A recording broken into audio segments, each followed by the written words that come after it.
मंगलमूर्ती मोरया। श्रीमद् भागवत महापुराण की जय। वेदव्यास भगवान की जय। श्री शुक महाराज की जय। कृष्ण भगवान की जय। ओम नमो भगवते वासुदेवाय। स्कंद चौथा, अध्याय 5वा। वीरभद्राकडून दक्षाच्या यज्ञाचा विध्वंस आणि दक्षवध। मैत्रेय म्हणतात, जेव्हा महादेवांनी देवर्षी नारदांच्या तोंडून ऐकले की दक्षाकडून अपमानित झालेल्या सतीने प्राणत्याग केला आणि त्याच्या यज्ञातून प्रगट झालेल्या भृगूंनी आपल्या पार्षदांच्या सेनेला पिटाळून लावले, तेव्हा त्यांना अतिशय क्रोध आला. त्यांनी उग्ररूप धारण करून क्रोधाने दातोट चावीत वीज आणि अग्नीच्या लोळाप्रमाणे चमकणारी आपली एक जटा उपटली आणि एकदम उभे राहून मोठ्याने हसण्याचा गडगडाट करीत ती पृथ्वीवर आपटली. त्यातून एक मोठा अकराळ विक्राळ पुरुष उत्पन्न झाला. त्याचे शरीर एवढे विशाल होते की तो स्वर्गाला स्पर्श करीत होता. त्याला 1000 हात होते. त्याच्या मेघांसारखा श्यामवर्ण होता. त्याला सूर्यासारखे तेजस्वी 3 डोळे होते. विक्राळ दाढा होत्या आणि अग्नीच्या ज्वाळांप्रमाणे लाल लाल जटा होत्या. त्याच्या गळ्यात प्रेतांच्या मुंडक्यांच्या माळा होत्या आणि हातांमध्ये निरनिराळी शस्त्रास्त्रे होती. जेव्हा त्याने हात जोडून विचारले की भगवन, मी काय करू, तेव्हा भगवान भूतनाथ म्हणाले, वीररुद्रा, तू माझा अंश आहेस, म्हणून माझ्या पार्षदांचा सेनापती होऊन तू दक्ष व त्याच्या यज्ञाचा विध्वंस करून टाक. जेव्हा देवादिदेव भगवान शंकरांनी क्रोधसंतप्त होऊन अशी आज्ञा केली, तेव्हा वीरभद्राने त्यांना प्रदक्षिणा घातली आणि जाण्यासाठी तो तयार झाला. त्यावेळी त्याला असे वाटत होते की माझ्या वेगाशी बरोबरी करणारा या जगात कोणीच नाही आणि मी मोठमोठ्या वीरांचेही बळ सहन करू शकतो. तो भयंकर गर्जना करीत संसार संहारक मृत्यूचाही संहार करण्यास समर्थ असा त्रिशूळ हातात घेऊन दक्षाच्या यज्ञमंडपाकडे धावला. त्यावेळी त्याच्या पायातील वाळ्यांचाही प्रचंड आवाज होत होता. रुद्राचे आणखीही पुष्कळसे गणगर्जना करीत त्याच्या पाठोपाठ धावले. इकडे यज्ञशाळेत बसलेले ऋत्विज, यजमान, सदस्य तसेच अन्य ब्राह्मण आणि ब्राह्मण स्त्रिया यांनी जेव्हा उत्तर दिशेकडून उडणारी धूळ पाहिली, तेव्हा ते विचार करू लागले की अरे, हा अंधार कसा, ही धूळ कोठून आली. त्यावेळी तर वावटळ आलेली नाही किंवा डाकूही आलेले नाही, कारण अपराध्यांना कठोर शासन करणारा राजा प्राचीन बैरही अद्याप जिवंत आहे. अजून गायी रानातून पळण्याचीही वेळ झालेली नाही. मग ही धूळ कुठून आली. यावेळी जगाचा प्रलय तर होणार नाही ना. तेव्हा दक्षपत्नी प्रसूती आणि इतर स्त्रिया व्याकुळ होऊन म्हणाल्या की प्रजापती दक्षाने आपल्या सर्व कन्यांच्या देखत बिचाऱ्या निरपराध सतीचा तिरस्कार केला होता. त्याच पापाचे हे फळ आहे. प्रलय काळाच्या वेळी ते आपल्या जटा विस्कटून शस्त्रास्त्रांनी सुसज्ज असे आपले हात झेंड्याप्रमाणे फडकवून तांडव नृत्य करतात. त्यावेळी त्यांच्या त्रिशूळाच्या पात्यांनी दिग्गज जखमी होतात आणि मेघगर्जनेसारख्या भयंकर खिदळण्याने दिशा विदीर्ण होऊन जातात. असह्य तेज असणाऱ्या व रागाने भुवया चढवल्याने त्यांच्याकडे पाहणेही कठीण अशा त्यांच्या अकराळ विक्राळ दाढांमुळे तारेही अस्ताव्यस्त होऊन जातात. अशा भगवान शंकरांना वारंवार राग आणणारा पुरुष साक्षात विधाता जरी असला तरी त्याचे कधी कल्याण होऊ शकेल काय. महात्म्या दक्षाच्या यज्ञामध्ये असलेले लोक भयभीत दृष्टीने एकमेकांकडे पाहत असे काही बाई बोलत आहेत. तोच आकाशात आणि पृथ्वीवर सगळीकडे हजारो भयंकर अपशकुन होऊ लागले. विदुरा, त्यावेळी धावत आलेल्या रुद्रगणांनी त्या महान यज्ञमंडपाला सर्व बाजूंनी गराडा घातला. त्या सर्वांनी निरनिराळी शस्त्रास्त्रे घेतलेली होती. त्यांच्यामध्ये कोणी बुटके, कोणी भुऱ्या रंगाचे, कोणी पिवळे आणि काही जण मगरीसारखे पोट आणि तोंड असलेले होते. त्यापैकी काहींनी यज्ञशाळेच्या पूर्व आणि पश्चिमेकडील खांबांच्या मध्ये आडवे ठेवलेले बांबू तोडून टाकले. कोणी पत्नीशाळा नष्ट केली, कोणी सभामंडप, तर कोणी अग्निंध्रशाळा तोडून टाकली, तर काही जणांनी यजमान गृह आणि पाकशाळा उद्ध्वस्त करून टाकली. काहींनी यज्ञाची भांडी फोडली, काहींनी अग्नी विझवले, काहींनी यज्ञकुंडात लघवी केली, तर काहींनी यज्ञवेदीच्या सीमांना बांधलेल्या दोऱ्या तोडून टाकल्या. काही जण मुनींना त्रास देऊ लागले, काही जण स्त्रियांना धमकावू लागले आणि काहींनी आपल्या जवळून पळून जाणाऱ्या देवतांना पकडले. मणिमानाने भृगु ऋषींना बांधले. वीरभद्राने प्रजापती दक्षाला कैद केली. चंडीशाने पुषाला आणि नंदीश्वराने भगदेवतेला पकडले. भगवान शंकरांच्या पार्षदांचे हे भयंकर प्रताप पाहून, तसेच दगडांच्या मारांनी अतिशय घायकुतीला येऊन तेथील ऋत्विज, सदस्य आणि देव इत्यादी सर्वजण इतस्ततः पळू लागले. भृगुमुनी हातात स्त्रुवा घेऊन हवन करीत होते. वीरभद्राने त्यांच्या दाढी मिशा उपटल्या, कारण त्यांनी प्रजापतींच्या सभेमध्ये मिशांवर पीळ देत महादेवांचा उपहास केला होता. त्यांनी क्रोधाविष्ट होऊन भगदेवाला पृथ्वीवर आपटले आणि त्यांचे डोळे काढले. कारण जेव्हा दक्ष देवसभेमध्ये श्री महादेवांची निंदा करत होता, त्यावेळी यानेच दक्षाला डोळ्यांनी खूण करून प्रोत्साहन दिले होते. त्यानंतर जसे अनिरुद्धाच्या विवाहाच्या प्रसंगी बलरामाने कलिंग राजाचे दात उपटले होते, तसेच त्याने पुषाचे दात तोडले. कारण जेव्हा दक्षाने महादेवांना शिव्या दिल्या, त्यावेळी हाच दात काढून हसत होता. नंतर तो दक्षाच्या छातीवर बसून एका धारदार तलवारीने त्याचे मुंडके तोडू लागला, परंतु पुष्कळ प्रयत्न करूनही ते तुटेना. जेव्हा कोणत्याही प्रकारच्या शस्त्रास्त्राने दक्षाची त्वचा फाटली नाही, तेव्हा वीरभद्राला मोठेच आश्चर्य वाटले आणि तो बराच वेळ विचार करीत राहिला. तेव्हा त्याने यज्ञमंडपात यज्ञपशूंना जसे मारले जाते ते पाहून, त्याचप्रमाणे दक्षरूप त्या यजमान पशूचे डोके धडापासून वेगळे केले. हे पाहून भूत, प्रेत, पिशाचादी त्याच्यावर या कृत्याची प्रशंसा करीत वाहवा करू लागले आणि दक्षाच्या बाजूकडील लोकात हाहाकार माजला. वीरभद्राने अत्यंत संतापून दक्षाचे डोके यज्ञाच्या दक्षिणाग्नीत टाकले आणि त्या यज्ञशाळेला आग लावून यज्ञाचा विध्वंस करून तो कैलास पर्वताकडे परत गेला. अध्याय 5 समाप्त. गोपाल कृष्ण भगवान की जय. हरे नमः हरे नमः हरे नमः. मंगलमूर्ती मोरया. श्रीमद् भागवत महापुराण की जय. वेदव्यास भगवान की जय. श्री शुक महाराज की जय. गोपाल कृष्ण भगवान की जय. ओम नमो भगवते वासुदेवाय. स्कंद 4 अध्याय 6. कैलासावर जाऊन ब्रह्मादी देवांकडून श्री महादेवांची मनधरणी.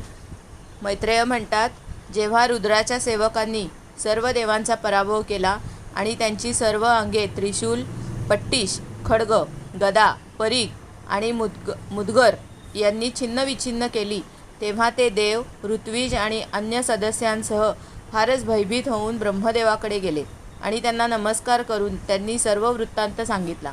भगवान ब्रह्मदेव आणि सर्वार्थयामी श्री नारायण आधीच हा भावी उत्पात जाणून दक्षाच्या यज्ञात गेले नव्हते. ते ऐकून ब्रह्मदेव म्हणाले, देवांनो, तेजस्वी पुरुषाकडून एखादा अपराध घडला तरी सुद्धा त्याच्या प्रतिकाराचा प्रयत्न करणाऱ्या मनुष्यांचे बहुधा कल्याण होत नाही. शिवाय तुम्ही लोकांनी तर यज्ञामधील योग्य भाग भगवान शंकरांना न देऊन त्यांचा मोठाच अपराध केला आहे. परंतु शंकर फार लवकर प्रसन्न होणारे आहेत, म्हणून तुम्ही शुद्ध हृदयाने त्यांचे पाय धरून त्यांना प्रसन्न करा. दक्षाच्या दुर्वचनांनी त्यांचे हृदय अगोदरच विद्ध झाले होते. त्यावर त्यांचा सतीशी वियोग झाला. म्हणून तुम्हाला तर तो यज्ञ पूर्ण करायचा असेल तर ताबडतोब जाऊन त्यांची क्षमायाचना करा, कारण ते कोपल्यावर लोकपालांसह सर्व लोकांचे जगणेही अशक्य आहे. भगवान रुद्र संपूर्णपणे स्वतंत्र आहेत. त्यांचे तत्व, शक्ती आणि पराक्रम यांचे प्रमाण तुम्ही, इतर ऋषीमुनी किंवा इंद्र हे तर जाणत नाहीतच, एवढेच काय मी स्वतः जाणत नाही. त्यामुळे त्यांना शांत करण्याचा उपाय कोण करू शकेल? देवांना असे सांगून ब्रह्मदेव त्यांना, प्रजापतींना आणि पितरांना बरोबर घेऊन आपल्या लोकातून शंकरांचे प्रिय निवासस्थान असलेल्या पर्वतश्रेष्ठ कैलासावर गेले. त्या कैलासावर वनस्पती, तप, मंत्र आणि योग आदी उपायांनी सिद्धी प्राप्त झालेले आणि जन्मतःच सिद्ध असे देव नित्य निवास करतात. तसेच किन्नर, गंधर्व आणि अप्सरा नेहमी तेथे असतात. त्यांची शिखरे रत्नजडित असून ती निरनिराळ्या धातूंमुळे रंगीबेरंगी भासतात. त्यांवर अनेक प्रकारचे वृक्ष, वेली आणि झुडपे आहेत. तेथे पशूंच्या झुंडीच्या झुंडी वावरतात. तेथे निर्मल पाण्याचे अनेक झरे वाहतात. पुष्कळशा गुहा आणि उंच शिखरांच्यामुळे तो पर्वत आपल्या प्रियतमांबरोबर विहार करणाऱ्या सिद्धपत्नीचे क्रीडास्थळ बनला आहे. तो पर्वत मोरांचे केकारव, धुंद भ्रमरांचे गुंजारव, कोकिळांचे कुहूकुहू ध्वनी आणि पक्ष्यांचा किलबिलाट यांनी निनादून गेला आहे.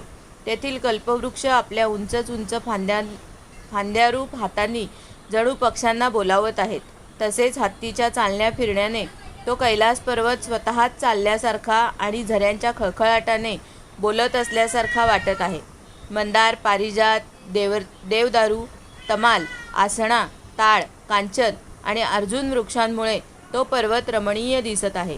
आंबा, कदंब, नागचाफा, पुन्नाग, चाफा, पाटल, अशोक, बकुळ, कुंद, कोरांटी, सोनेरी कमळे, वेलदोडा, दालचिनी, जाई, मालतीच्या सुंदर वेली, तसेच शेवंती, मोगरा, कस्तूर मोगरा यांनी तो शोभत होता.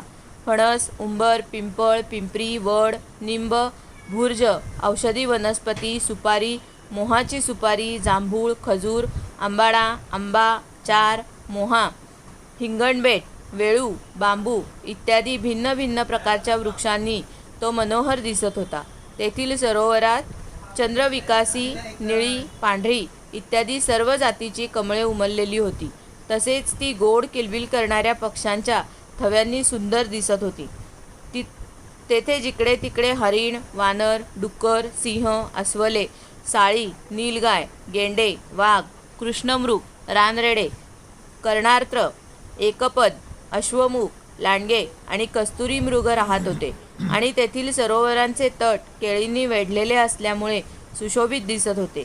त्यांच्या चारी बाजूंनी नंदा नावाची नदी वाहत होती. तिचे जलदेवी सतीच्या स्नानाने अधिकच पवित्र झाले होते. भगवान भूतनाथांचे निवासस्थान असा तो कैलास पर्वत पाहून देवांना मोठे आश्चर्य वाटले. तेथे त्यांनी अलका नावाची एक सुरम्य नगरी आणि सौगंधिक वन पाहिले. तेथे सगळीकडे सुगंध पसरवणारी सौगंधित नामाची कमळे उमललेली होती. त्या नगराच्या बाहेरच्या बाजूने नंदा आणि अलकनंदा नावाच्या 2 नद्या वाहत होत्या. त्या श्रीहरींच्या चरणरज संयोगाने अत्यंत पवित्र झालेल्या होत्या. विदुरा, रतिविलास करून थकलेल्या देवांगना आपापल्या निवासस्थानातून येऊन तेथे जलक्रीडा करतात आणि त्यात प्रवेश करून आपल्या प्रियतमांवर पाणी उडवतात. त्यांच्या स्नानाच्या वेळी त्यांनी लावलेले केशर धुतले गेल्याने ते पाणी केशरी झाले आहे. ते केशर मिश्रित जल तहान लागलेली नसतानाही सुगंधांच्या लोभाने हत्ती स्वतः पीत आणि हत्तीणींनाही पाजीत. अलकापुरीत चांदी, सोने आणि बहुमूल्य रत्ने जडवलेले शेकडो वाडे होते. त्यामध्ये अनेक यक्षपत्न्या निवास करीत होत्या. त्यामुळे ती विशाल नगरी विजा आणि ढग यांनी आच्छादिलेल्या आकाशाप्रमाणे दिसत होती. यक्षराज कुबेरांची राजधानी असलेल्या त्या अलकापुरीला मागे टाकून दैव सौगंधित वनात आले. ते वन रंगबिरंगी फुले, फळे आणि पाने असलेल्या अनेक कल्पवृक्षांनी सुशोभित होते. तेथे कोकिळ आदी पक्ष्यांचा कलकलाट आणि भ्रमरांचा गुंजारव चालत होता. तसेच राजहंसांना परमप्रिय अशी कमल कुसुमांनी सुशोभित अनेक सरोवरे होती. ते वन जंगली हत्तींच्या शरीराने घासल्या गेलेल्या हरिचंदन वृक्षांना स्पर्श करून जाणाऱ्या सुगंधित वायूमुळे यक्षपत्न्यांचे मन वारंवार उल्हसित होत होते. तेथील पुष्करणीच्या पायऱ्या वैडूर्य मण्यांपासून बनवलेल्या होत्या. त्यात पुष्कळ कमळे उमललेली होती. तेथे अनेक किमपुरुष आले होते. अशा प्रकारे त्या वनाची शोभा पाहत जाता जाता देवांना जवळ एक वटवृक्ष दिसला. तो वृक्ष 100 योजने उंच होता आणि त्याच्या फांद्या 75 योजने पसरलेल्या होत्या. त्याच्या चारी बाजूंना नेहमी सावली राहत असे. त्यामुळे तेथे उन्हाचा त्रास कधी होत नसे. तसेच त्यावर पक्ष्यांची घरटीही नव्हती.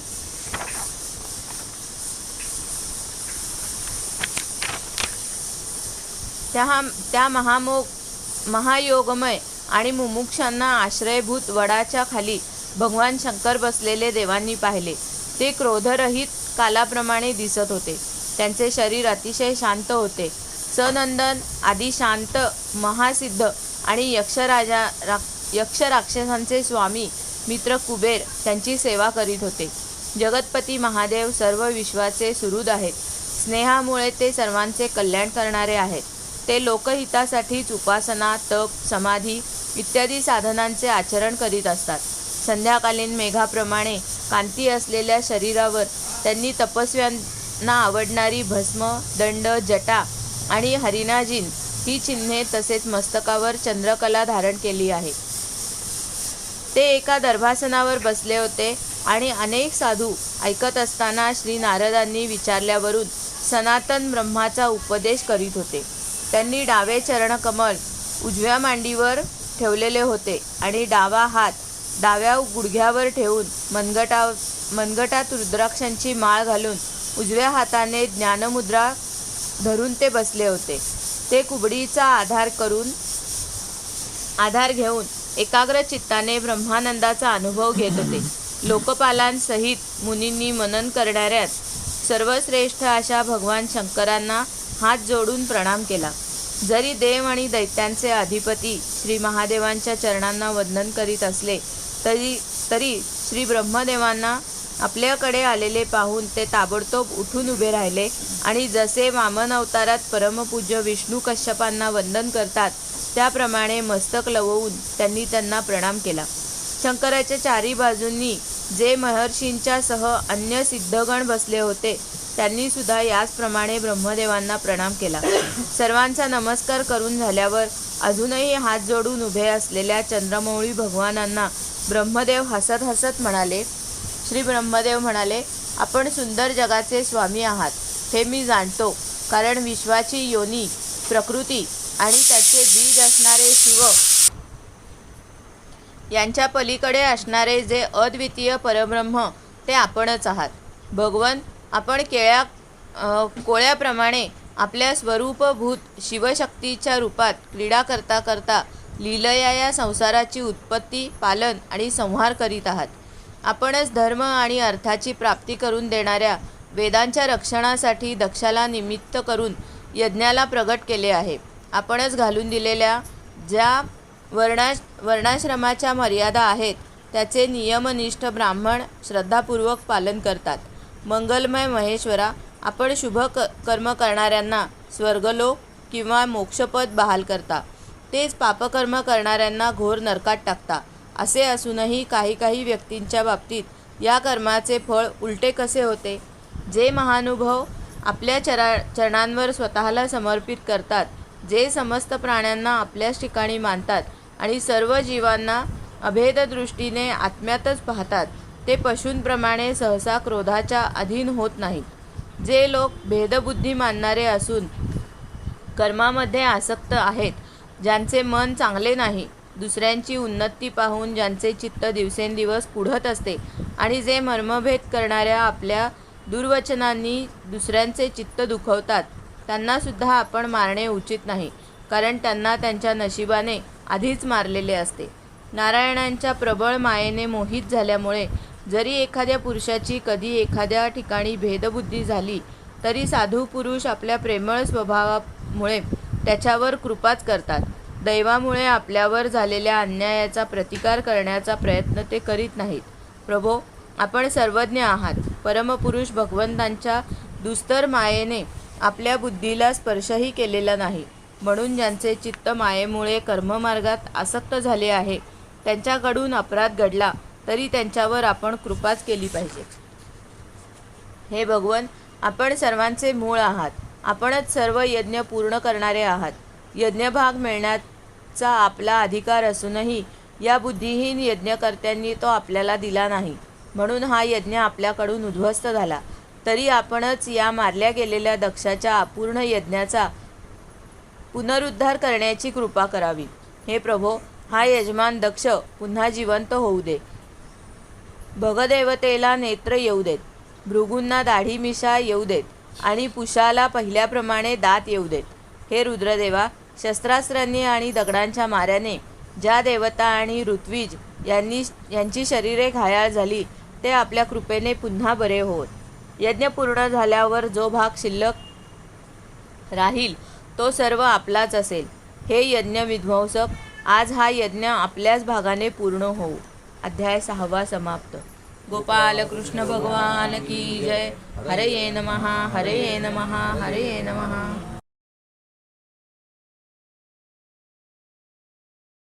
मंगलमूर्ती मोरया. श्रीमद् भागवत महापुराण की जय. व्यास भगवान की जय. श्री शुक महाराज की जय. बालकृष्ण भगवान की जय. ओम नमो भगवते वासुदेवाय. स्कंद 4 अध्याय 7. दक्ष यज्ञाची पूर्तता. मैत्रेय म्हणतात, हे पराक्रमी विदुरा, ब्रह्मदेवांनी अशी प्रार्थना केल्यावर भगवान शंकर प्रसन्नतेने जे हसत म्हणाले ते ऐक. श्री महादेव म्हणाले, हे प्रजापते, भगवंतांच्या मायेने मोहित झालेल्या दक्षासारख्या अज्ञानी लोकांनी केलेल्या अपराधाची मी चर्चा करत नाही की आठवणही करत नाही. मी केवळ सावध करण्यासाठी त्यांना थोडी शिक्षा केली. दक्ष प्रजापतींचे डोके जळाले आहे, म्हणून त्याला बकऱ्याचे डोके लावावे. भगदेव मित्रदेवतेच्या डोळ्यांनी आपला यज्ञभाग पाहिल. पीठ खाणाऱ्या पुषाने यजमानाच्या दातांनी भक्षण करावे. तसेच इतर सर्व देवांची शरीरे पूर्वीप्रमाणे होतील, कारण त्यांनी त्या यज्ञातील शिल्लक राहिलेले पदार्थ माझा भाग म्हणून निश्चित केले आहेत. अध्वर्यू इत्यादी याज्ञिकांपैकी ज्यांचे बाहू तुटले आहेत, त्यांनी अश्विनी कुमारांच्या बाहूंनी, आणि त्यांचे हात तुटले आहेत त्यांनी पुषाच्या हातांनी काम करावे. तसेच भृगूंच्या दाढी मिशा बकऱ्यासारख्या होत. मैत्रेय म्हणतात, वत्स विदुरा, तेव्हा भगवान शंकरांचे बोल ऐकून सर्व लोक प्रसन्न चित्ताने छान छान म्हणू लागले. नंतर सर्व देवांनी आणि ऋषींनी दक्षाच्या यज्ञशाळेत येण्याची महादेवांना प्रार्थना केली आणि त्यांना व ब्रह्मदेवांना बरोबर घेऊन ते तेथे गेले. तेथे जसे भगवान शंकरांनी सांगितले होते त्याप्रमाणे सर्व कार्य करून त्यांनी दक्षाच्या धडाला यज्ञपशूचे डोके जोडून दिले. डोके जोडले गेल्यावर रुद्रांची दृष्टी पडताच दक्ष ताबडतोब झोपेतून जागा झाल्याप्रमाणे उठला आणि आपल्या समोर भगवान शिवांना त्यांनी पाहिले. शंकराच्या द्वेषाने कलुषित झालेले दक्षाचे हृदय त्यांचे दर्शन होताच शरद काळातील सरोवराप्रमाणे स्वच्छ झाले. त्याला महादेवांची स्तुती करावी असे वाटले, परंतु आपल्या मृत झालेल्या कन्येचे सतीचे स्मरण होऊन स्नेह आणि उत्कंठा यामुळे त्यांच्या डोळ्यात अश्रू आले. त्याच्या तोंडून शब्द बाहेर पडेना. प्रेमाने विव्हळ परमबुद्धिमान प्रजापतीने कसा तरी आपल्या हृदयातील दुःखावेग आवरून विशुद्ध भावनेने भगवान शिवांची स्तुती करण्यास प्रारंभ केला. दक्ष म्हणाला, भगवान, जरी मी आपला अपराध केला होता तरी आपण त्यासाठी मला शिक्षा करून माझ्यावर मोठाच अनुग्रह केला आहे. अहो, आपण आणि श्रीहरी आचारहीन नाममात्र ब्राह्मण असलेल्यांची सुद्धा उपेक्षा करीत नाही, तर आमच्यासारख्या यज्ञयाग करणाऱ्यांची उपेक्षा कशी कराल? विभो, आपण ब्रह्मदेव होऊन सर्वप्रथम आत्मज्ञानाचे रक्षण करण्यासाठी आपल्या मुखापासून विद्या, तप आणि व्रतादी धारण करणाऱ्या ब्राह्मणांना उत्पन्न केले. म्हणूनच जसा गुराखी काठी हातात घेऊन गायीचे रक्षण करतो, त्याप्रमाणे आपण त्या ब्राह्मणांचे सर्व संकटापासून रक्षण करीत असता. मी आपल्या स्वरूपाला जाणत नव्हतो, म्हणूनच मी आपल्याला भर सभेमध्ये माझ्या वाग्बाणांनी घायाळ केले, परंतु माझा तो अपराध आपण मनावर घेतला नाही. आपल्यासारख्या पूज्यतमाचा अपराध केल्यामुळे मी नरकादी नीच योनीत जाऊन पडणार होतो, परंतु आपण आपल्या करुणामय दृष्टीने मला वाचविले.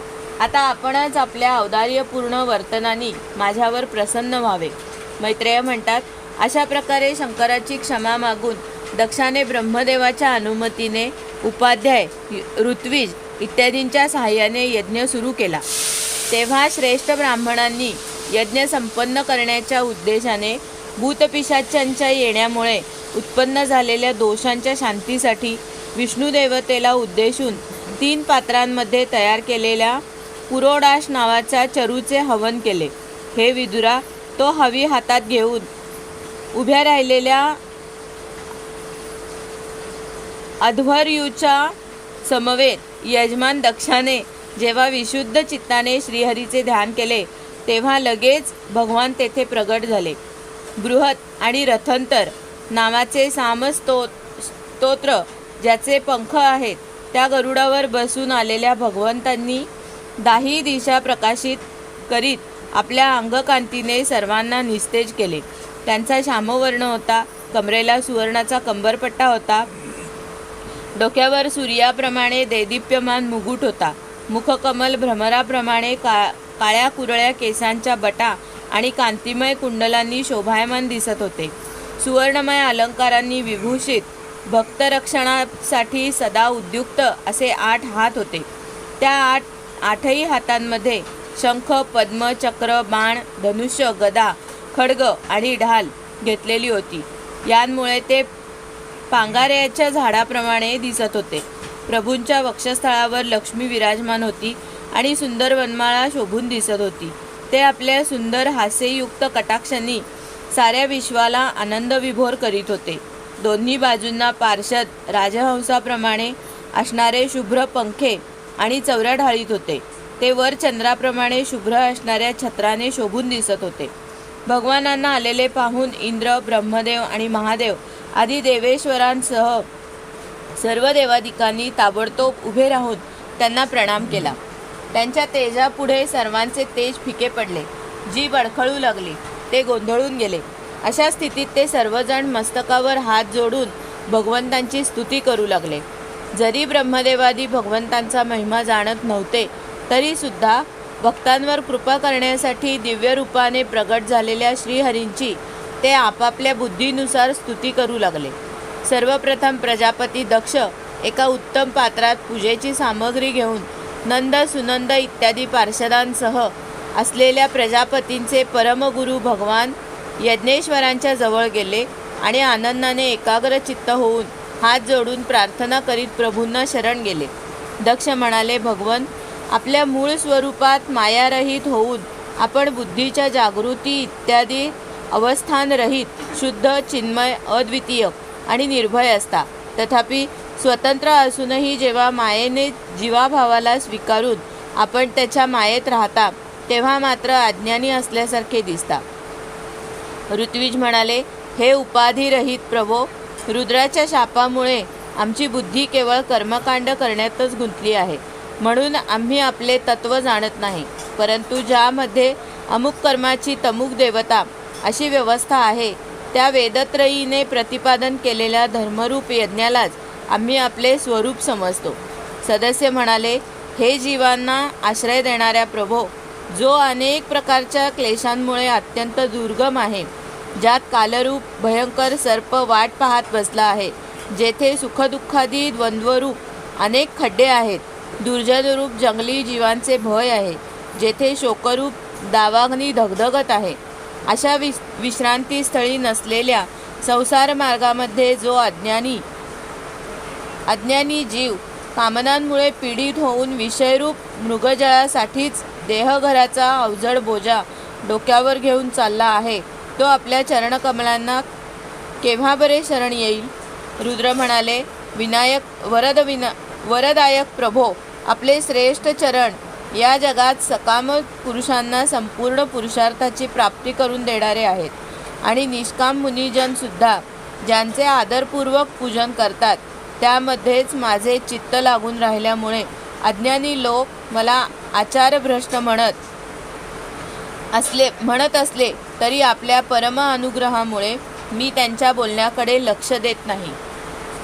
भृगू म्हणाले, आपल्या गहन मायेमुळे आत्मज्ञान लुप्त होऊन जे अज्ञान निद्रेमध्ये झोपलेले आहेत ते ब्रह्मदेव इत्यादी देहधारी आत्मज्ञानासाठी उपयुक्त अशा आपल्या तत्वाला अजून जाणू शकले नाहीत. असे असून सुद्धा आपण आपल्या शरणागत भक्तांचे आत्मा आणि सुहृद आहात, म्हणून आपण माझ्यावर प्रसन्न व्हावे. ब्रह्मदेव म्हणाले, प्रभो, वेगवेगळ्या पदार्थांना जाणणाऱ्या इंद्रियांच्या द्वारा पुरुष जे काही पाहतो ते आपले स्वरूप नाही, कारण आपण ज्ञान, विषय आणि इंद्रियांचे अधिष्ठान आहात. हे सर्व आपल्यामुळे भासतात, पण आपण मात्र मायामय प्रपंचापासून सर्वथैव वेगळे आहात. इंद्र म्हणाला, अच्युता, आपले हे जगाला प्रकाशित करणारे रूप दैत्यांचा संहार करण्यासाठी आयुधे धारण करणाऱ्या 8 हातांनी सुशोभित आहे. हे रूपही आमचे मन आणि नेत्रांना परम आनंद देणारे आहे. याज्ञिकांच्या पत्न्या म्हणाल्या, भगवन, ब्रह्मदेवांनी आपले पूजन करण्यासाठीच हा यज्ञ केला होता, परंतु दक्षावर रागावल्यामुळे पशुपतींनी हा नष्ट केला. हे यज्ञमूर्ते, स्मशानभूमीप्रमाणे उत्सवहीन झालेल्या आमच्या या यज्ञाला आपण आपल्या निळ्या कमळाप्रमाणे असलेल्या नेत्रांनी पाहून पवित्र करावे. ऋषी म्हणाले, भगवन, आपली लीला अनाकलनीय आहे, कारण आपण कर्म करीत असून सुद्धा त्यामुळे लिप्त होत नाही. दुसरे लोक वैभवाच्या लालसेने ज्या लक्ष्मीची उपासना करतात ती स्वतःच आपल्या सेवेत निमग्न असते, तरीसुद्धा आपण तिच्याविषयी निस्पृह राहता. सिद्ध म्हणाले, प्रभो, हा आमचा मनोरूप हत्ती क्लेशरूप वणव्याने होरपळलेला असल्यामुळे तहानेने व्याकुळ होऊन आपल्या कथारूप अमृतमय नदीत शिरून डुंबत आहे. तेथे ब्रह्मानंदामध्ये निमग्न झाल्यामुळे त्याला दावाग्नीचे स्मरणही नाही आणि तो त्या नदीच्या बाहेरही पडत नाही. यजमान पत्नी म्हणाली, सर्व समर्थ परमेश्वरा, आपले स्वागत असो. मी आपल्याला नमस्कार करते. आपण माझ्यावर प्रसन्न व्हावे. हे लक्ष्मीपते, प्रिय पत्नी लक्ष्मी सहित आपण आमचे रक्षण करावे. यज्ञेश्वरा, ज्याप्रमाणे डोक्याशिवाय मनुष्याचे धड चांगले दिसत नाही, त्याप्रमाणे अन्य अंगांनी पूर्ण असूनही आपल्याशिवाय यज्ञाला शोभा नाही. लोकपाल म्हणाले, अनंत परमात्मन, आपण सर्वांच्या अंतःकरणाचे साक्षी आहात.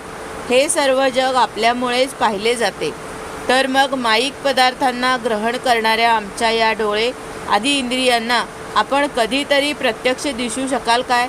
खरे पाहता आपण पंचमहाभूतांपासून वेगळे आहात, तरीसुद्धा पंचमहाभूतात्मक शरीरांशी जो आपला संबंध प्रतीत होतो तो आपली मायाच होय. योगेश्वर म्हणाले, प्रभो, जो मनुष्य संपूर्ण विश्वाचा आत्मा असलेल्या आपल्यात आणि स्वतःत काही भेद पाहत नाही, त्याच्यापेक्षा अधिक प्रिय आपल्याला कोणी नाही. तथापि हे भक्तवत्सल, जे लोक आपल्या ठिकाणी स्वामीभाव ठेवून अनन्य भक्तीने आपली सेवा करतात, त्यांच्यावरही आपण कृपा करावी. जीवांच्या अदृष्टामुळे ज्यांच्या सत्वादी गुणांमध्ये मोठा फरक जाणवतो, त्या आपल्या मायेच्या द्वारा जगाची उत्पत्ती, स्थिती आणि प्रलय यांच्यासाठी ब्रह्मादी वेगवेगळे रूपे धारण करून आपण भेदबुद्धी उत्पन्न करता. परंतु स्वरूपस्थितीमुळे ते भेदज्ञान आणि त्याचे कारण असलेल्या सत्वादी गुणांपासून सर्वथैव दूर असणाऱ्या आपल्याला आमचा नमस्कार असो. वेद म्हणाले, आपण धर्मादींच्या उत्पत्तीसाठी शुद्ध सत्वाचा स्वीकार करता आणि आपण निर्गुणही आहात, म्हणून आपले तत्व मी किंवा इतर कोणीही जाणत नाही, अशा आपल्याला नमस्कार असो. अग्निदेव म्हणाला, भगवन, आपल्याच तेजाने प्रज्वलित होऊन मी श्रेष्ठ यज्ञांमध्ये तूपयुक्त हवी देवतांपर्यंत पोचवतो. आपण साक्षात यज्ञपुरुष आणि यज्ञाचे रक्षण करणारे आहात. अग्निहोत्र, दर्श, पौर्णिमास, चातुर्मास आणि पशुसोम हे 5 प्रकारचे यज्ञ आपलेच स्वरूप आहेत. तसेच आश्रावय, अस्तु, शौषष्ठ, यजे, ये यजामहे आणि वषट या 5 प्रकारच्या यजुर्मंत्रांनी आपलेच पूजन होते. मी आपल्याला प्रणाम करीत आहे. देव म्हणाले, आपण आदिपुरुष आहात. पूर्वी प्रलय झाल्यावर आपल्या कार्यरूप या विश्वाला उदरात लीन करून घेऊन आपणच प्रलयकालीन पाण्यामध्ये शेषनागाचा उत्तम शय्येवर शयन केले होते. आपल्या आध्यात्मिक स्वरूपाचे सिद्धगण स्वतःच्या हृदयात चिंतन करतात. तेच आपण आज आपल्या नेत्रांचा विषय होऊन आम्हा भक्तांचे रक्षण करीत आहात. गंधर्व म्हणाले, देवा, मरीची आदी ऋषी आणि ब्रह्मदेव, इंद्र तसेच रुद्रादी देवगण आपल्या अंशाचेही अंश आहेत. हे महत्तम, हे संपूर्ण विश्व आपल्या लीलेची सामग्री आहे. हे नाथ, अशा आपल्याला आम्ही सदैव नमस्कार करीत आहोत. विद्याधर म्हणाले, हे प्रभो, मोक्षाच्या प्राप्तीने प्राप्तीचे साधन असलेला हा मानवदेह मिळून सुद्धा जीव आपल्या मायेने मोहित होऊन यामध्ये मी माझे असा अभिमान धरतो. नंतर हा दुर्बुद्धी जीव आपल्या आप्तेष्टांकडून तिरस्कृत होऊन सुद्धा त्याच विनाशी विषयांचीच लालसा करीत राहतो. परंतु अशा अवस्थेत सुद्धा जो आपल्या कथामृताचे सेवन करतो तो या अंतःकरणातील मोहाचा पूर्णपणे त्याग करतो. ब्राह्मण म्हणाले, भगवन, आपणच यज्ञ, हवनाचे द्रव्य, अग्नी आणि मंत्र आहात. आपणच समिधा, दर्भ आणि यज्ञपात्रे आहात.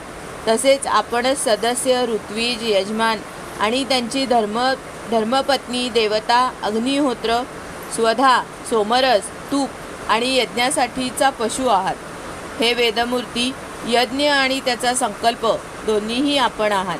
पूर्वी आपणच अतिविशाल वराहरूप धारण करून रसातळात बुडालेल्या पृथ्वीला सहजपणे आपल्या दाढेवर ठेवून अशा प्रकारे वर आणले होते की जणू काही हत्तीने कमलपुष्प उचलले आहे.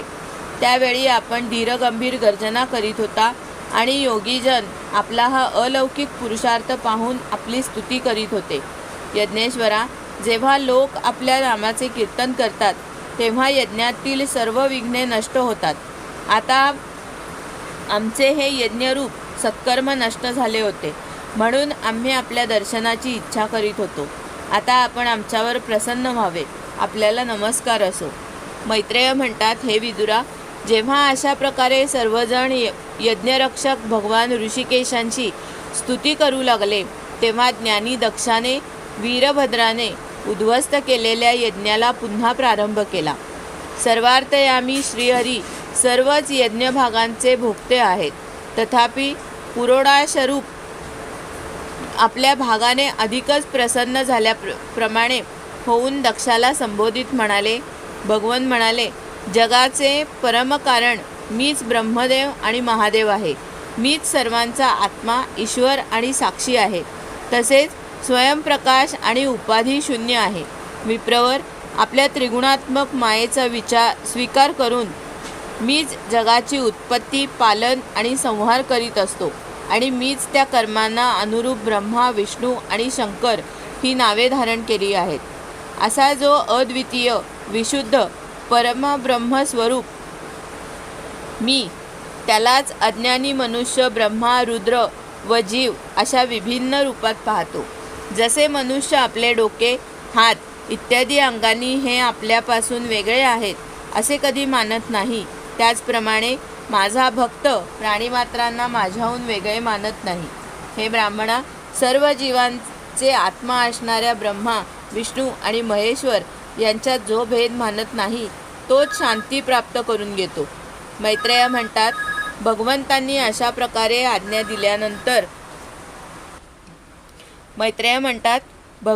अशा प्रकारे आज्ञा दिल्यानंतर प्रजापतींचे नायक दक्ष याने त्यांचे यज्ञाचे पूजन करून नंतर अंगभूत आणि प्रधान अशा दोन्ही प्रकारच्या यज्ञांनी अन्य देवतांना उद्देशून हवन केले.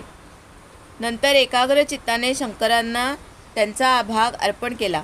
नंतर उदवसान नावाच्या कर्माने सोमपायी व इतर देवतांचे यजन करून यज्ञाची समाप्ती केली व शेवटी ऋत्विजांसह अवभृत स्नान केले.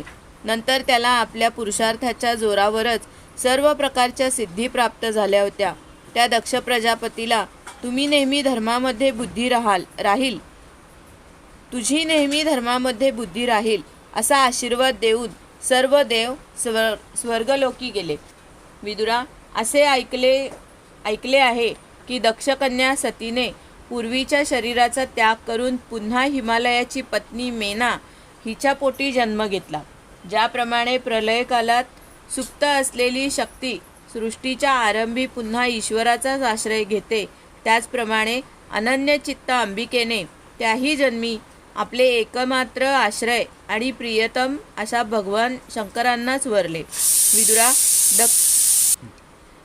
दक्षयज्ञाचा विध्वंस करणाऱ्या भगवान शिवांचे हे चरित्र मी बृहस्पतीचे शिष्य परमभागवत उद्धव यांच्या तोंडून ऐकले होते. हे कुरुनंदना, श्री महादेवांचे हे परमपावन चरित्र यश आणि आयुष्य वाढवणारे तसेच पापराशी नष्ट करणारे आहे.